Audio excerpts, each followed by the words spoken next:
and talking about collaborative leadership. Give you a bit of a story because we're based out of Columbus, Indiana.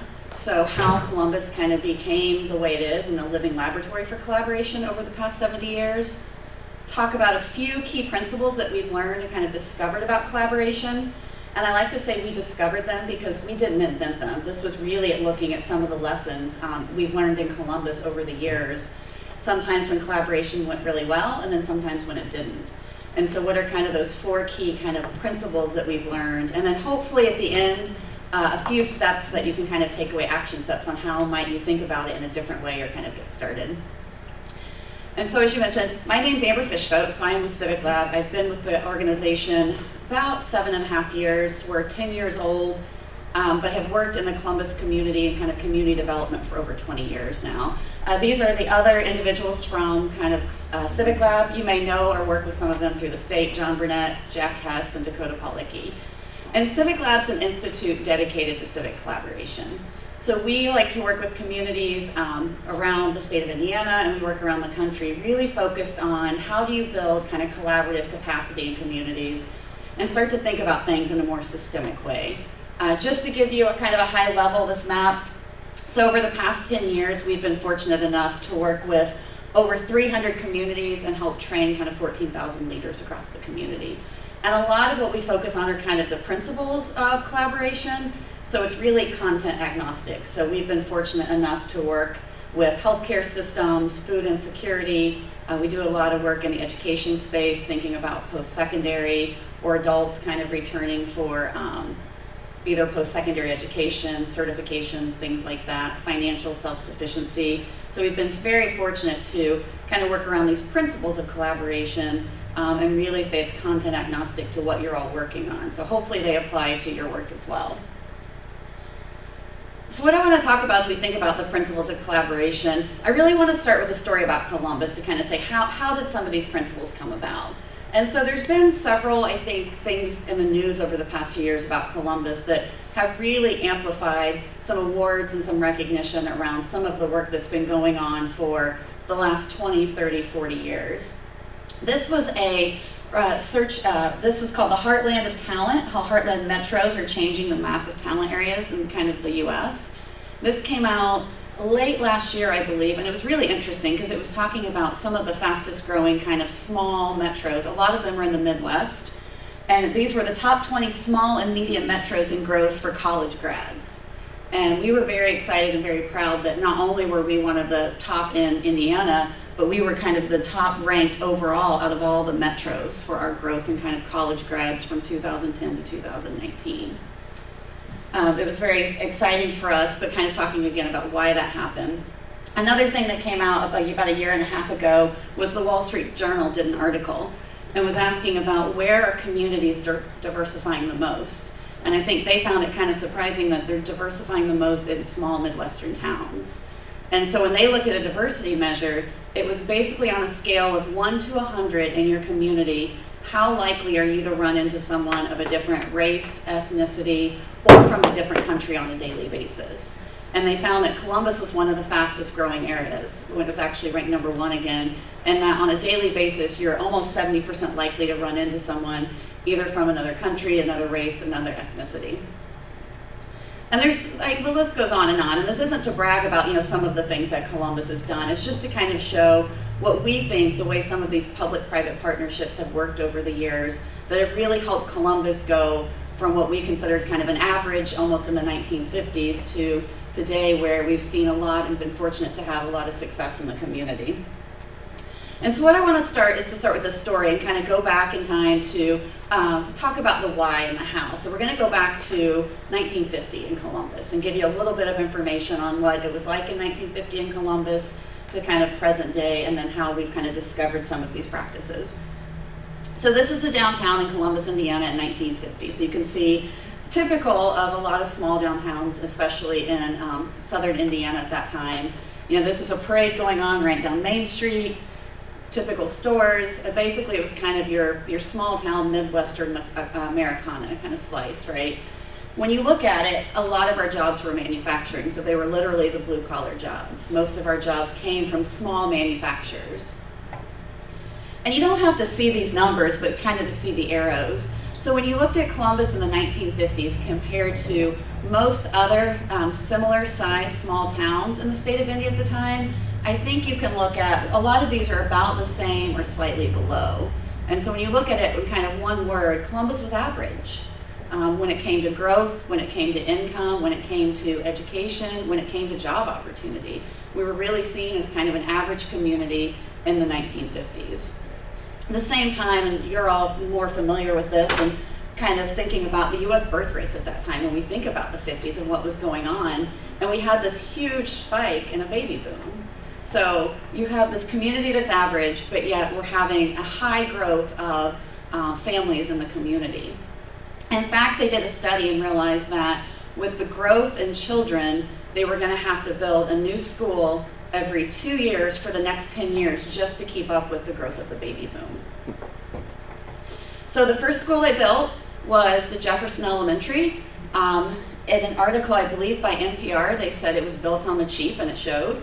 It went over budget, it went over time, and within a year, they had some major infrastructure issues already within the school.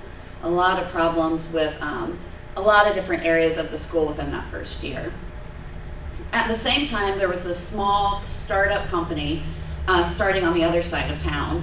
In this picture, this is all the employees at that time, including the president and CEO of the company.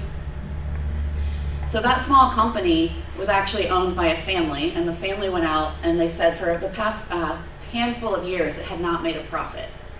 And so they went to one of the younger individuals in the family and said, you need to come home. And this gentleman was at the time working out in California, stocking groceries at one of the grocery chains of the family, which is what you do if you start with a liberal arts degree from an Ivy League college. Once you graduate, you go out to California and you work in a grocery store. So they said, come home. They said, try to turn this company around, and if we can't turn it around in a few years, we need to divest it from the family's portfolio. That individual was J. Irwin Miller with Cummins Engine. So this is him at his first desk as kind of president, doing what you do as a president of a small company, opening mail. Right? He went from everything from opening mail to kind of the daily answering phones and things like that. And it was interesting because over the next 50 years, he took Cummins Engine Company from that small fledgling company into a Fortune 150 company that has well over 20,000 now employees across the world, and its corporate headquarters in Columbus, Indiana. And I think it's fascinating too that on this was in what's the date on that? I think it's 1963. He was on the cover of Esquire saying this man ought to run for president of the United States. And so it was more of not what he did for the company, but also what they saw he was doing for the community and some of the arts he was passionate about. So before he would find himself, though, on the cover, before he would have and kind of built this Fortune 150 company, he had a problem. He needed to attract individuals and families to a community that was average and had lousy looking schools that weren't really sustainable. So what do? Mr. Miller was really inspired by architecture.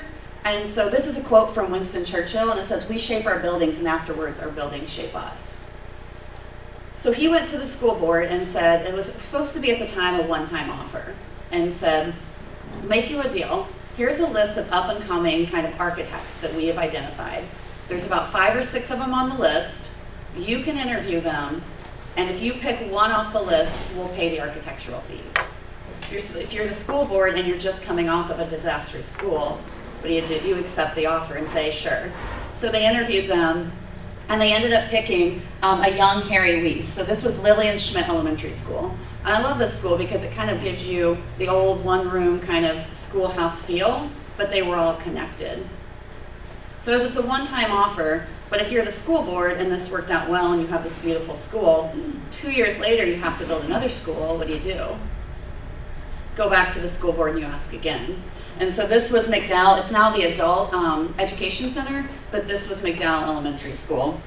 And this one was by John Carl Wingborn. 2 years later, Parkside Elementary.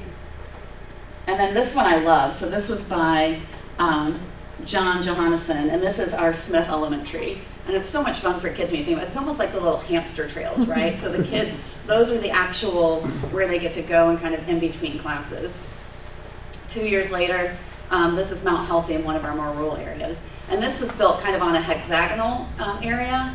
And it's fantastic because this was back in the early 70s and the collaborative space that they built at that time. So thinking about all the classrooms kind of open into this one large area where all the students can have more of that social time, where they can have kind of library time, things like that. This was 2 years later again, and this is our Fadria Community School, indoor middle school, and then it went into post-secondary as well. So this was about 10 years ago, and it's a Cesar Palliar Advanced Manufacturing Center of Excellence. Up to this building, which we were very excited about, this just opened in the fall for Ivy Tech students. And I can tell you, if you get a chance to go in this Ivy Tech building, it was by Iwimoto Scott. It is unlike any Ivy Tech building you will be in. It's just a fantastic space for learning and for education. But during this time, it wasn't just educational. It moved beyond the schools and moved into kind of the public sector. So this is the library in Columbus, if you've ever been there, by I.M. Pei. And then the Henry Moore Scott kind of sculpture out in front of it. City Hall, if you've ever had the chance to be at City Hall in Columbus, I love this building because of how it sits. And you don't necessarily think about it at first, but it sits kind of catty-corner on a block at the corner of downtown. And the way the architect designed it is you have kind of these two large pieces out front, and it's the cantilevers kind of holding out, hugging kind of the downtown and putting its arms around the community. To our firehouses were then added. And though not eligible for the program, the Excellence tried to kind of, or it actually went through the community, so into the faith base. So the faith base started using that list of architects as well. So you'll see First Christian, North Christian, the Catholic, or that's First Baptist, excuse me, into St. Peter's Lutheran School. And it also transformed from there into the private sector. Again, though not eligible, that kind of sense of excellence in trying to build these public spaces kind of transpired into that. So this is, it used to be the Irwin Union Bank, it's now a conference center. And then the Republic Building, which was a newspaper at one time, that's now the J. Irwin Miller Architecture and Design Program out of Indiana University.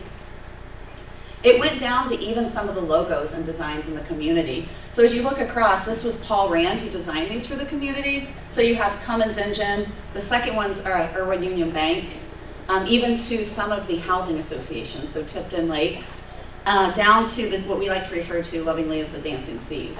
So in Columbus, that's kind of our visitor center, and you'll see those all throughout the community of the Dancing Seas. And if you don't know who Paul Rand is, he's also the gentleman who did these designs, right? UPS, ABC, and IBM. So over the course of 70 years, we've had over 60 kind of buildings, architecture, landscape, sculptures, things like that. But this really isn't a story about the architecture and design. It's just a great way to showcase. It's about the people, and about the people who came together in these public-private partnerships to really build something for the community. We have then made Columbus what we kind of refer to as the 70-year living laboratory for cross-sector collaboration. So about 10 years ago, we had a lot of leadership transition going on in our community.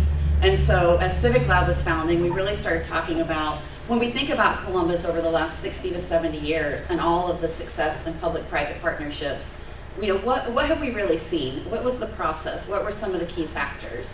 And then sometimes we've had great success and we've had great failures. We've had several referendums that we've put on the ballot that have failed. We've had projects that have failed, and in those instances, why did it fail? And by taking all the lessons learned from the community, we really came up with kind of these, what we like to refer to as kind of 4 key practices or kind of building collaboration. And so what I want to do is kind of briefly talk about each one of those. So when you think about these principles of collaboration, and to keep this in the back of your mind, I always find this interesting for the work that we do. We, like you all, we consider ourselves practitioners, so we're not consultants. We don't really go out and consult on this work. We do a lot of it in our home community and with the communities that we serve around the country, like you all. But I like this in saying, mastering the ability to work for and with others is the cement of our society. And I think that's really important when we think about how do we work with others, whether that be with the individuals that we serve in our organizations, whether that be as we go out into the community, as we think about the coalitions that we sit on, right, or the boards and things like that. How do we work with others as kind of the semen of society in these relationships? So the first principle, and I know we're starting off a little rough because it's not even a real word, but it's systemness. And so we always think about how do we think about systems and thinking kind of one step bigger than the work that we're currently working in. And so you think about this. This was a quote from Mr. Miller in 1970. And it said, "The American systems, public and private, were designed for a world which no longer exists. Yet it's our normal preference to rehabilitate the damaged products of our systems rather than reform the systems themselves." So as you think about kind of social work, what might you think that rehabilitate the damaged products of our systems are? It was talking about people. So a lot of times it's our natural inclination, or people feel like it's easier to rehabilitate the damaged products, individuals, and try to help them in the system than try to look at the system itself and how do we fix the system so it helps everyone. And I think this goes a lot to thinking about, are we thinking in a programmatic model, and how do we shift to thinking in more of a systems model? So as we go out into our communities, right, we kind of come from these organizations and institutions, and we go out into these kind of loose networks or these systems. And when you think about the essential purpose of a system, there's no one organization that really serves that system. So for instance, I like to use food distribution and kind of food insecurity as an example. So when you think about the purpose of a food distribution system, with this example, it's really to get the right food to the right people in the right place and time in Bartholomew County. But when you look at that, what organization or what one individual is doing that, right? So you have some people who are working on hot meal sites. You have others that are working on food pantries. Yet you have others who are working more on the distribution and logistics of maybe doing mobile pantries. And you have others still who are doing backsack programs for youth. So there's not necessarily one individual or organization who's trying to look at the system as a whole and how those parts work together. And I think another good example of this is when you think about a car as well. So if you ask someone, what drives a car? They might say, well, it's the steering wheel. But the steering wheel has to have the drive shaft, it has to be connected to the engine, but you also have to have the wheels. Similar to our own selves, right? When we think about, if you were to say, what on your body makes you walk? You might say your feet. Well, your feet are connected to your legs, connected to your nervous system. So it's really about, it's the system as a whole that helps you walk, not just one part of your body or one part of a car. And so as we think about it, the parts of the system get their identity and their purpose kind of in relation to how they interact with the others. Similar to when you think about the services you all provide. So when you think about kind of aging communities or seniors coalitions, and you think about all the services you provide, the system may be bigger in that some may be doing activities that you talked about. Some may be working on healthcare. Some may be working on food security, housing, medical. So it's a lot of different pieces that all come together to make the system. And sometimes that can be overwhelming because when you start to think about the systems, right, they get bigger and bigger, and then you're just like, it's so big, I don't know where to start. So we always talk about if you can just look one level up to start thinking about your own system. And a good example of this is if you think about an elementary school. So there's something going on in a classroom in an elementary school, and the teacher's trying to think about the system. One level up would be, how does my class sit within kind of context or in relation to a school? If you're maybe a principal at the school, you might think, how does my system or how does my school sit in relation to the district? The district might be, how do I sit in relation to the community? So really by just trying to break a system down into manageable pieces, it can really help you start to think about systems in a different way.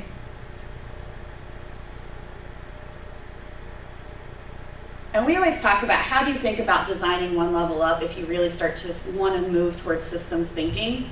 And in similar context, if you think about, if you're trying to, in a room like this, if you're trying to design the room, if you think about the door handle, what would be the next piece if you're just thinking one level up in the design of the room?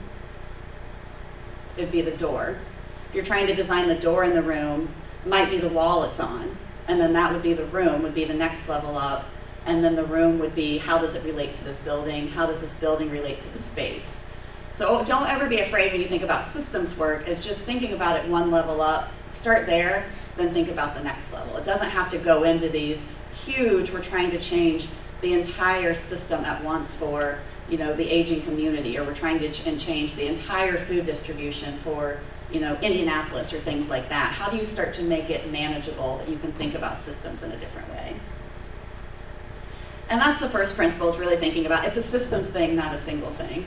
So all of these pieces are interrelated and connected, and that's how we kind of build our systems. So we think about systems. I'm going to stop for a second, just quickly talk about this, because I always find this interesting of how do we as people in coalitions, people in organizations, kind of serving communities, how do we treat problems? And there's really 4 ways that you can treat a problem. And I think sometimes when you start to think about collaboration and you start to think about building those relationships and systems, thinking about how do we treat problems that come to us in our organizations can really help kind of set the tone for how do you work on that and move forward. So the 4 ways of treating a problem, and I'm going to use homelessness as an example because I think it's a good example. It's easy to kind of show each way of treating. So the first step in treating a problem is absolution. So you're walking down the street, you see someone maybe sitting there, maybe has a sign, and you kind of just walk past. A lot of times we think that we don't use absolution. We use it every day. We use it with our spouses, we use it with kids, right? There's 2 kids having a fight in your house. You kind of just wipe your hands and say, they're gonna have to figure it out on their own, right? Walk away, they'll figure it out, let it happen. So the first way of treating a problem is absolution. We absolve ourselves from doing anything about actually treating the problem. The second example is resolution. And so this is where we take something that's good enough or that's worked in the past and we try to solve that problem. So this is an example of thinking about a lot of times when you have cold winter nights and you have kind of emergency shelters. So it's worked in the past, you set up some cots, you have individuals that have a temporary space out of the cold. Next day comes, they have to go right back out onto the street or wherever they were living. So that's resolution. The third one is solution. And a lot of us, I think, work in this space if we try to solve problems for individuals and think about that. I don't know if anyone has ever seen these before. These are really interesting. So these pack up and they're little plastic, almost about the size of a backpack. And they're given to individuals, a lot of times in larger cities, homeless. So you carry it around at night, you take it and you can hook it to an external vent of a building. And it uses parasitic power and it essentially blows up a tent. So you have a structure that you can sleep in. And the nice thing is a lot of times it's also heated because of the air coming out of that vent. So they've solved the problem. Another example of solution would be as we think about a lot of communities who are doing tiny house villages now, or kind of communities. So this is a great example of showing, I believe this was out in California, where they're building kind of tiny home communities to help house homeless individuals. This is a solution and it works great. The one thing is it only solves it for the person who gets that house or gets that backpack. So it may solve it for Amber, but it doesn't necessarily solve it for Dan or for Bob or the next person kind of who comes in, unless we have enough houses, enough tents, things like that. And then the last one is when you're starting to think about systems kind of change, is thinking about dissolution. So how do we think about the problems and try to dissolve them for individuals who come in our doors? And I really like this kind of example because it talks about, dissolution approaches a problem by redesigning the underlying system. So how do we shape the conditions in the system so that we can kind of not only solve the problem in the first place, but then we can dissolve it for all the other individuals that we work with. And so I like to use Rockford, Illinois. I don't know if anyone has been there before. It's about 45 minutes outside of kind of the downtown Chicago area. It's a really interesting community. They had been working on homelessness for about 10, 12 years when the mayor took a mayor's challenge and said, we want to not only work to solve our homelessness, but we want to dissolve it. We want to get to functional zero when it comes to homelessness. And so they did, I think, 4 key shifts that may seem minor, but I think really made a big difference in their work. The first thing was they picked a targeted population. And so for them, it was working with veterans who were homeless. And I think that's something that we can all in our work think about, whether it's a targeted population we're serving, and it doesn't have to be necessarily for them, it was veterans. It may be a neighborhood, it may be a city block, it may be a certain group of individuals in the aging community depending on what your services are. But how do you start to think about, is there a targeted population that you could start with? It doesn't mean that you won't get to other blocks in your community or other individuals, but how do you kind of work on solving and dissolving these problems for one group that then you can work and extend to others?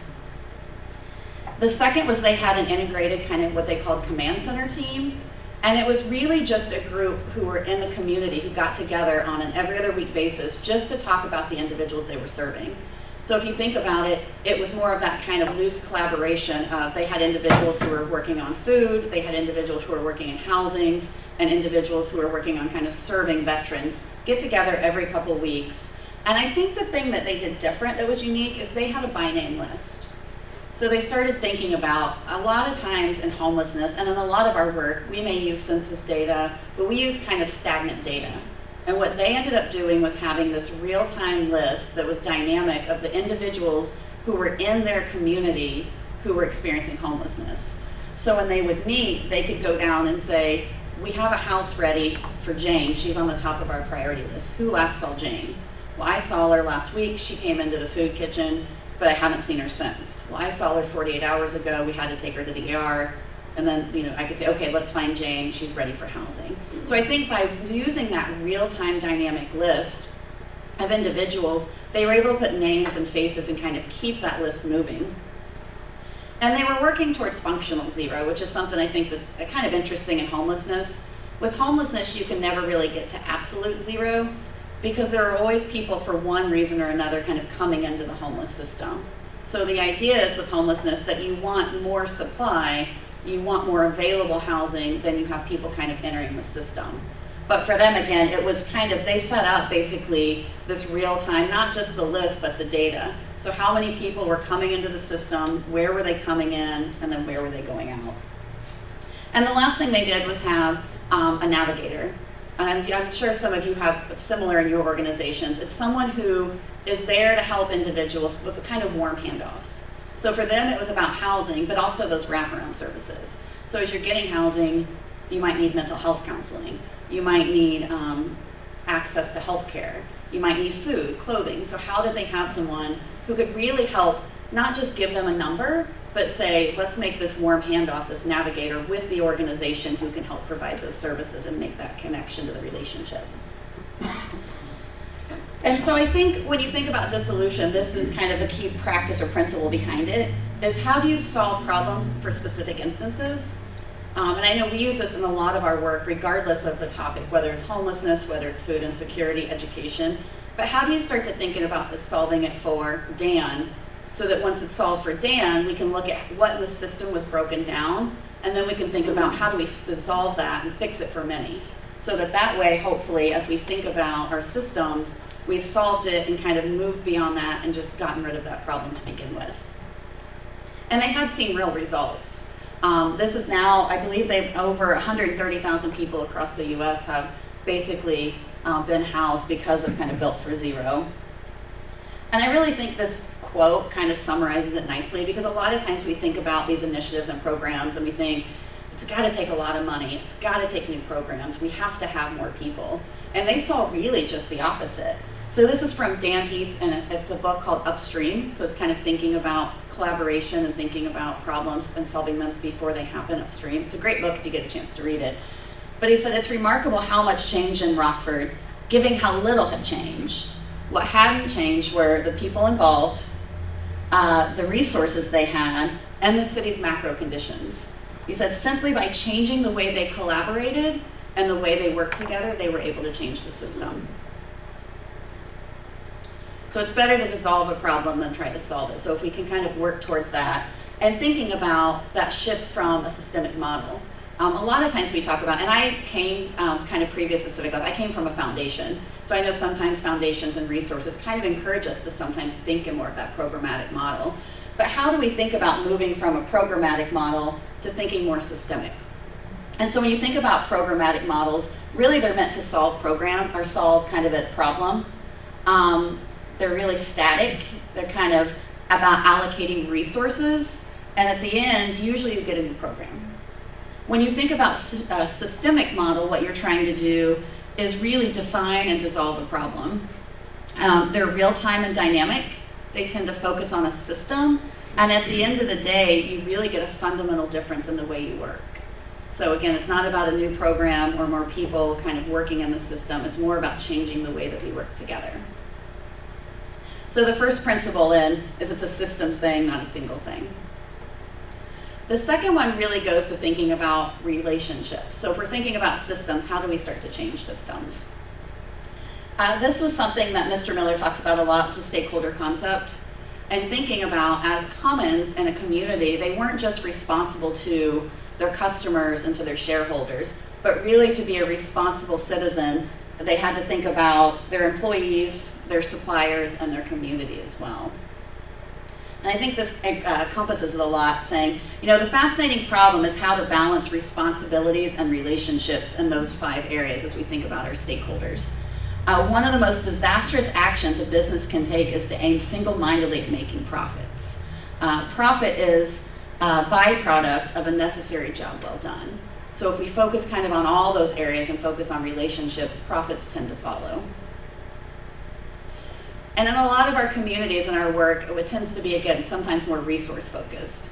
And as we think about resources and what does that mean, typically resources are deficit-based. There's a scarcity or competition, right? Because if you get some of those resources, then I don't get them. They go away. When you use resources, they're depleted, so they're gone. And it's a closed system, so it's kind of this closed loop of how we work together. When you think about moving and shifting to more relationship-based, it tends to be more asset-based.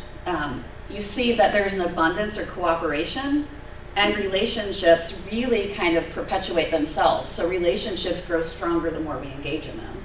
So instead of kind of being this deficit-based, being when they're depleted, the more those relationships we focus on them, the more they build. And it's more of this open system, right? You can continue to build and grow relationships with multiple groups and individuals.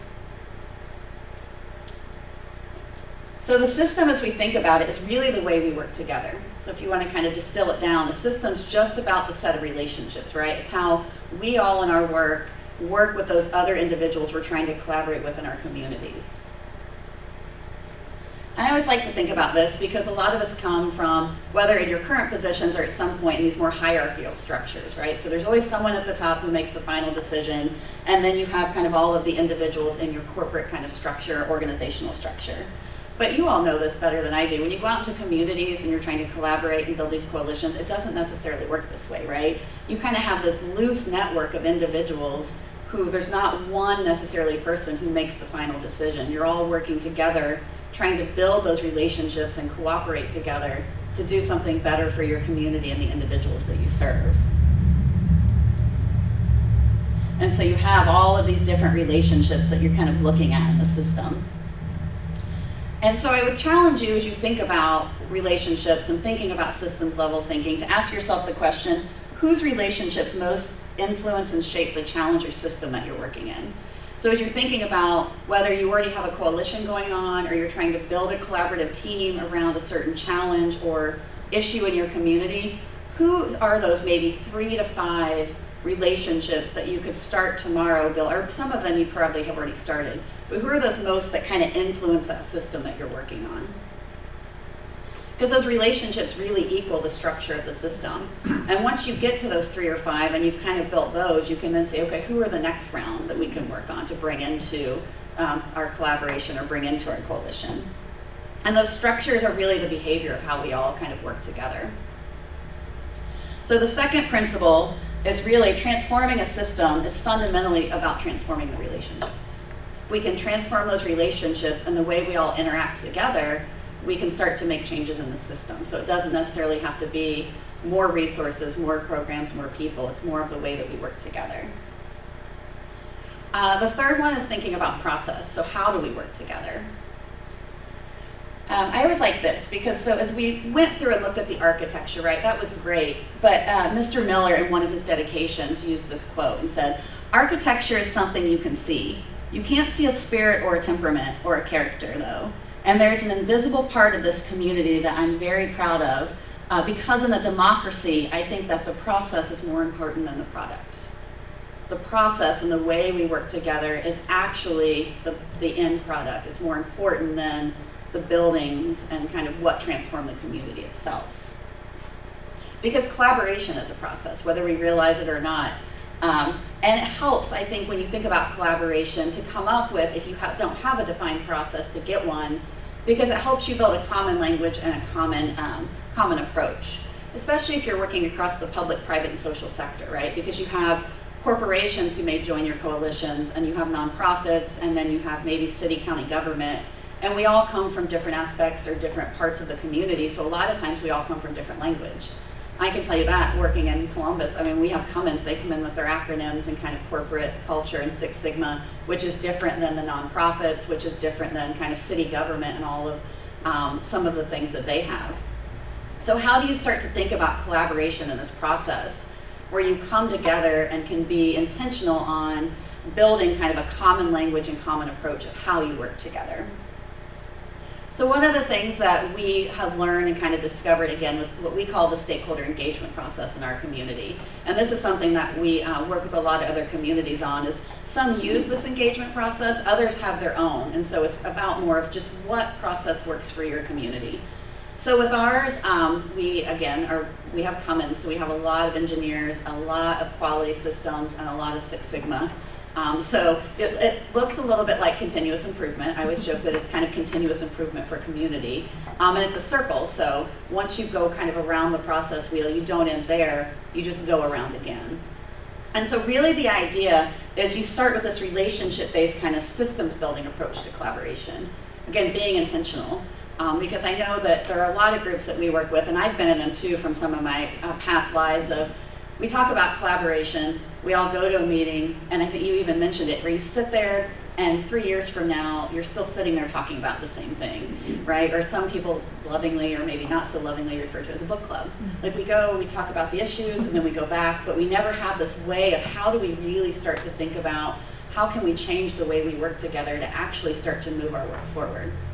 And so having a process, I think, is a great way of figuring out how do you get that intentional way that you can walk around, for us, the stakeholder engagement wheel, to be able to make change and kind of move collaboration forward.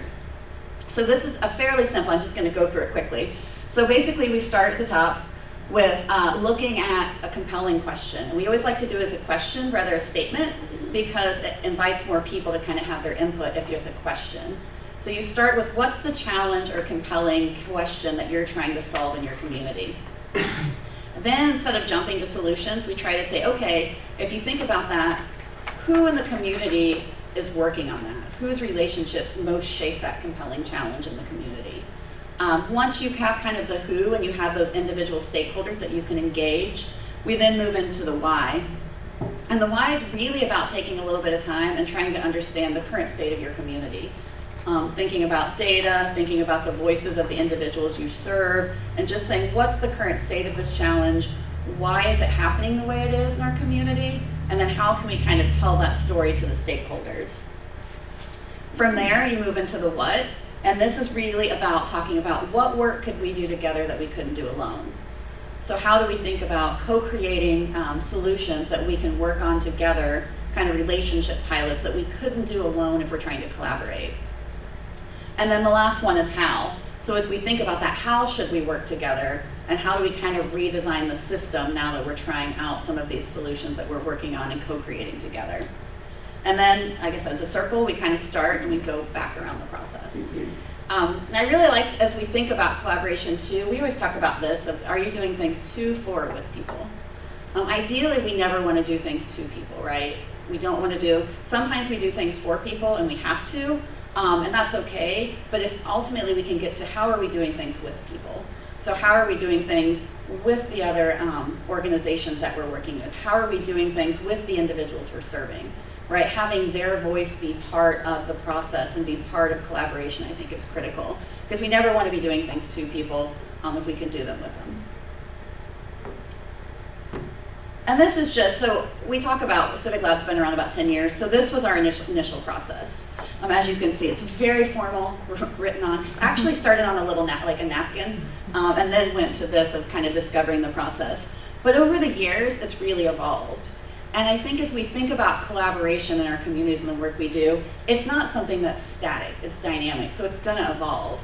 You can take the lessons that you learn through whatever process you're using and then refine them the next time, right? That we go around the wheel, it changes every time for us. But how do you continue to be intentional about designing a process, using a process, and then making sure as the community evolves, as the collaboration and the coalition evolves, that you're capturing that evolution? Because improving the content of the work is really just as important to the collaborative process as how it shapes itself. So the third principle is really the process is the product. And the last one I want to talk about, kind of the fourth one, is leadership styles, and how do we think about leadership styles and how they impact kind of collaboration and when we're trying to build those collaborative coalitions in our community. A lot of times we see, right, in the organizations that we work in, they're more of a top-down structure. So when you think about that, there's more of kind of a leader at the top, the stakeholders at the bottom. It tends to be a little more formal. There's a little more of a power dynamic there, and it's more about control and authority. As community leaders, I would challenge you to think about the pyramid and looking at it upside down. As we serve organizations and individuals in our communities, thinking about if we're more of these leaders at the bottom, serving up and out into the communities and individuals that we work with. Can we shift it to that? Because that becomes where you're more, instead of this top-down control leader, you're more of a facilitator of a process. You're working to serve the community and the individuals that come through your door. This tends to be more about networks. It's informal and more about servant leadership, and tends to be more value-based.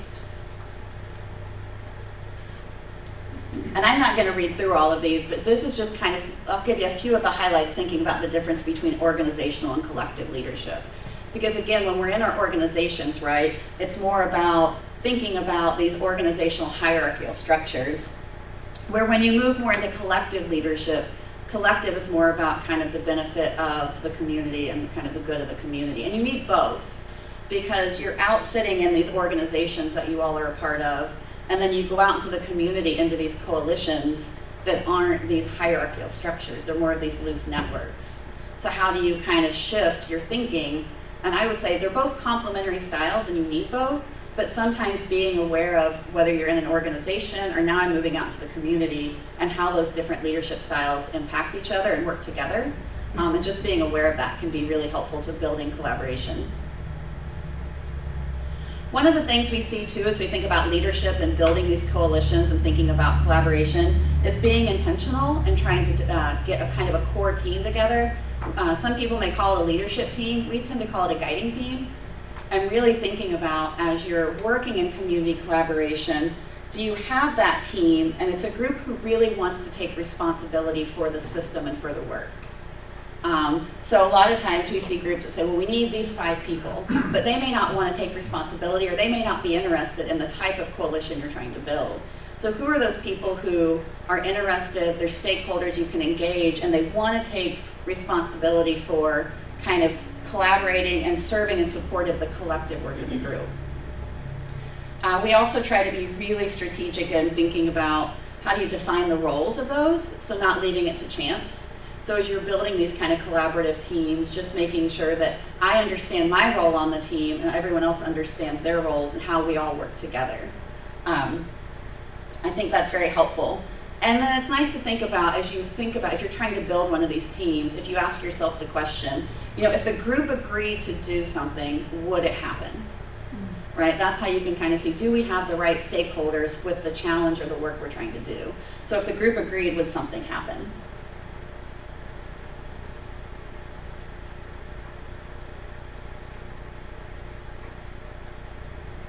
And so that final principle is really about leadership improvements, and they must come from within, not from above. So thinking about that collective leadership when you're trying to build these collaborative groups in your community. This is something that one of our partners helped us design, and I really like this when you're thinking about collaboration and kind of building some of those coalitions and work in your community. I'm going to go ahead and kind of let all of these come in, and then I'll explain it. And they were talking about, for them, they get approached a lot with a lot of different programs. I'm sure you all do as well, right? They were saying every week we get 5 or new, this is a new program you need to work on. This is the new latest and greatest thing you should be doing. And they said, we really want to focus on building a coalition that's focused on the system. So how do we do that? So they had where they started kind of running this model or this test with a lot of the initiatives and work they were doing. And so what they did was down here, you'll see it goes from deficit-based to asset-based. So they said, we want to be more asset-focused. On the bottom, it says programmatic to systemic. So for them, it was we want to be focused on more systemic work. On the other side, it talks about resources and relationships. So we want to be focused on relationships in that top bucket. And then are we trying to solve something or dissolve it? And so they could kind of plot a lot of the initiatives, a lot of the work they were doing. And ideally, they said, some of our work's going to be all over, but we want to try to move it where we're thinking more to that first principle, thinking of systemness.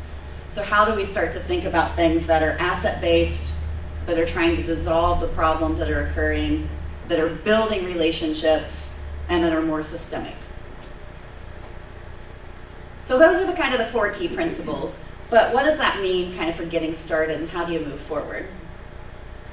I think a lot of it is starting to think about a process. And so we always say, like, whether you know it or not, when you go out into these community collaboratives, you're using some kind of process. It may just not be defined. So can you be intentional, and can you start to think about a process of how you will work together and how you can engage? For us, like I said, we use the stakeholder engagement process, and we even have it down to a simple 1-page sheet that has kind of what each kind of step we're going to take is, that we can put a date and check a box.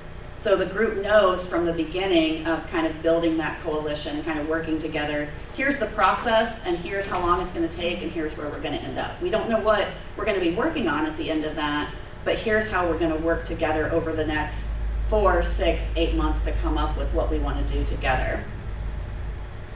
And I would encourage you, I think the big thing I know we're getting close to time and almost done, is once you think about whatever that process is, really being intentional of starting with what's that community challenge or that guiding question that you want to start with. So as you think about that, we always talk again about it's a question, right? It's an open-ended that kind of leaves room for the group to work together instead of a statement on what they'll do. And these are just a few examples. One of the ones I talked about earlier, the food insecurity, there was a group working together and they said, how do we get the right food to the right people in the right place and time within Bartholomew County? This is another one working on educational attainment. And they said, how could we work together to create the conditions where 60% of residents in Columbus, Indiana have a high quality post-secondary credential by 2025? So again, it's opening, it's not jumping to solutions because you really don't know kind of where you're at or what the current state is.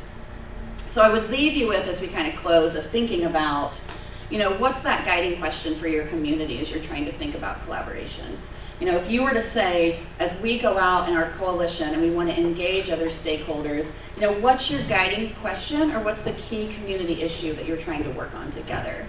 And I think by starting with that, figuring out a process and really focusing on those relationships, it makes all the difference.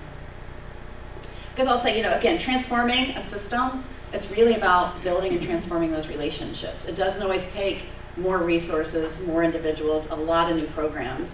We find in a lot of communities, they're really program rich. They have a lot of resources. It's more about the relationships and how we all work together than it is adding a bunch of new services. And for us, it really came down to thinking about, from Mr. Miller again, we want to be not the cheapest, but the very best community of our size in the country. And I would leave you with that. As you think about your own communities, what would that mean to you? It's different for Columbus than it would be, right, for Tipton, than it is for Carmel, than it is for Salem. So what does that mean to be the very best community of your size? I always like to think about this because excellence is a form of a little bit of deviance. It's not easy work, and you all know that in the work that you do day in and day out. It's not for the weak of heart. And so a community becomes excellent because it's doing things normal places don't want to do. And I think it's the same with collaboration. Collaboratives become excellent because they're doing the work in a way that a lot of groups just don't want to do, and that's how you kind of form this sense of excellence in your communities. Because in the end, nothing's more expensive than mediocrity. And so with that, I would encourage you, as you think about these principles and you think about your own work, This is something that we talk about a lot with our community. It doesn't have to be these big, audacious goals, right? You start small, but think big, and at the end, always aim high for what's that one thing that you're reaching for your collaboration. And so with that, I will say thank you and open it up to any questions. I know it's a lot trying to get through a couple issues and a couple principles and then get through an example. Hey, Amber, yes. Will you share a little bit about what your company does when you go in and partner with a community organization? Yeah, so we do a variety of activities. So one way that we partner with organizations or communities is sometimes we have communities that ask us to come in and do a day-and-a-half training around systems thinking, or do a day-and-a-half training kind of around the stakeholder engagement process. And so for us, when we go into communities, it's more about how do we build capacity. So not coming in and saying, here's a process, now every time you need it, call us. So we do sometimes these day-and-a-half trainings where groups will bring in teams and we walk them through these principles over a day and a half. But then we also have giant posters. So we say, okay, if you're going to start with your guiding question, let's have this small team talk through it. So it's this really interactive mix. So we do that. The other part sometimes is we do longer engagements with communities where we kind of help facilitate the process for them for, a 6-8 month year kind of process to help that. And then sometimes we offer occasionally some of these kind of sessions on leadership and kind of these principles in Columbus. And then people can come, which I always like those. So we have one coming up in May where we have 5 different community groups. They're mostly state of Indiana, I believe this time, but sometimes they're from all over the country. And they're working on how do you build this kind of collaborative dynamic within a team and building those relationships, and then using practical tools. So a lot of it is, I gave you kind of the high level concepts and principles, but most of our work is building frameworks and tools and helping groups see that. Because when you think about community collaboration, you think about those relationships, they're invisible, right? And they're kind of hard to explain, but you need to make them visible. And so we spend a lot of time on communities, how do you make the invisible visible through stakeholder maps, through current state maps, through seeing the data, so that you can start to see your community and these challenges and opportunities that you're working on in a visible way that you can really get to work on. So it's a little bit different for each kind of community we go into, but we do some trainings like that, we do some longer facilitations, and then we do some data work as well, so helping communities look at kind of I would say the micro level in their communities. A lot of times we look at data at a county level, and we've really gotten into, we're fortunate enough, we have a fellowship program. So we have a gentleman named Dr. George Towers from IUPUC who is a data genius when it comes to ArcGIS. And so he's doing some fantastic work around how do we help communities see kind of at a census block group, which is about a 1,000-person group, what their communities look like. Any other questions? So Amber, just a quick maybe strategy. Well, actually, Dr. Joanne Burke is here, who is the head of the Indiana Commission on Aging. And she's my boss on the commission. And one of the things we're working on is affordable housing for older adults with supports as Indiana's transitioning. And we pulled together a really solid team of folks who have access to a bunch of information. But at some point, the team goes, man, this is a massive problem. And really, nobody at this point has really got a good handle on it. So how do we not just go, okay, we're done?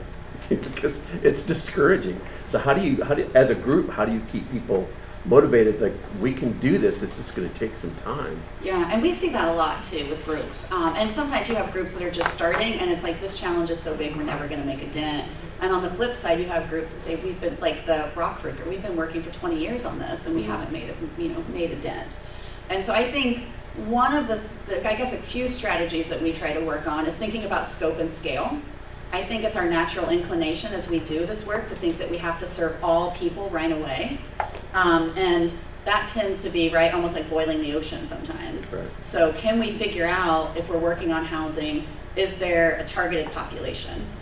So we did some really interesting work in Grand Rapids, Michigan with a group called K-Connect. And they were working on some housing. They had a major, and they still do, but they're working on a major housing crisis where they were seeing a lot of foreclosures, a lot of people being evicted. So they went to work and focused on a specific population. So they were looking at specifically, young African American families, I believe. And so how do you start with that targeted population, try to figure out and see the system for that group and where the problems lay, and can you start to make improvements there? And then once you kind of solve it for that group, then you can move on to the next one. Similar to the homelessness in Rockford, they solved it within 12 months for veterans, and then they said, okay, let's work on youth homeless, right? So, and then they said, let's work on chronic. They're now swimming so far upstream that they're working with people who are almost about to be evicted. So I think the scope and scale, and when we work through like the stakeholder engagement process, a lot of times people come up with these big guiding questions, right? Like, how do we solve this? And then as they start to work through the process, it becomes harder to answer some of those questions. And so we say, okay, if you're having trouble, go back to your guiding question. Is it too small or is it too big? So I think the other thing is systems work is hard, right? I mean, when you're trying to change systems, sometimes it's multi-generational, so it doesn't happen overnight. So we work a lot with groups and say, what are some of those quick wins for a group? Because you need those, you need that motivation, you need some of those things that the group can go, tomorrow and start working on. But don't do that at the expense of kind of that long-term community and systems change. So if you're working through a work plan or kind of your model, thinking about what are some of those short-term, intermediate, and long-term. Over the next 12 months, what are some steps that the group can take? Over the next 2 to 5 years, what are some of the steps intermediate, and then maybe 3 to 5 years plus kind of long-term systems change. So I think that helps the group say, here's some stuff we can work on tomorrow, but we also want to work on some of these bigger kind of systems level leadership issues as well. Because a lot of times policies fall into that too, right? When we think about local or even state or federal policy, there's some of those that are they're hard to change overnight, if not impossible. So how do you kind of balance both? Any other questions? Because I don't want to, so when you're right before lunch, I don't want to keep you off at lunch, so. Well, I appreciate you allowing me to speak today, and Dan has my contact information, so if any of you have questions or we can ever be of help to you, like I said, we're just down the road in Columbus, and we're always happy to help support. So thank you again, and have a great rest of the day. Thank you.